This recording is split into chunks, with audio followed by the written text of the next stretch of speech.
Hey, it's Dan Flake here with the latest. Detectives now believe that deadly police shooting in Queensland's Western Downs may have been religiously motivated terrorism. The state's Deputy Commissioner Tracy Linford says evidence and intelligence suggests the offenders were part of a movement known as pre-millennialism. Now, I'm not an expert in that, but in its basic interpretation, there was a belief that Christ will return to the earth for 1,000 days and provide peace and prosperity, but it will be preceded by a period of time of tribulation, destruction and suffering. The three shooters were killed in a standoff with specialist police back in December. However, 2 officers and a bystander were gunned down by the trio before that.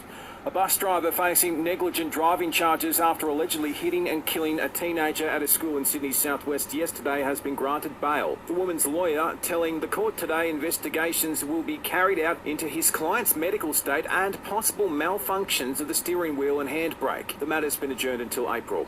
The unemployment rate has risen ever so slightly. January figures have come in at 3.7%. That's a rise of 0.2%. This is the expected outcome, the expected consequence of global turbulence and rising interest rates playing out in our economy. That's Treasurer Jim Chalmers there. Briefly, the search continues for 2 men missing at an underground mine site in Queensland who haven't been seen since yesterday.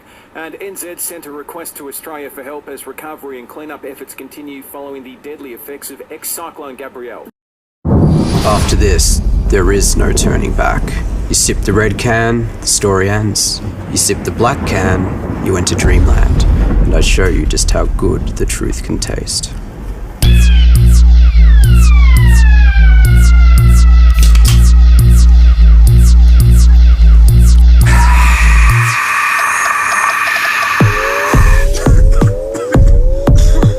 Take the Pepsi Max Taste Challenge.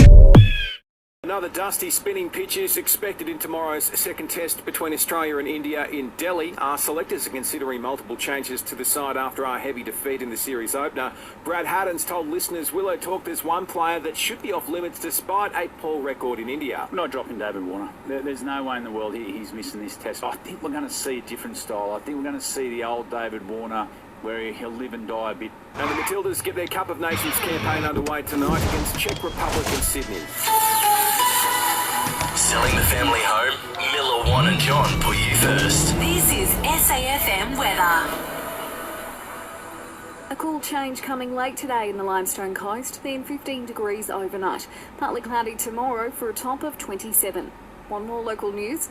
Get free breaking news about our community. Download the Listener app, search for your town and add to your favourites now.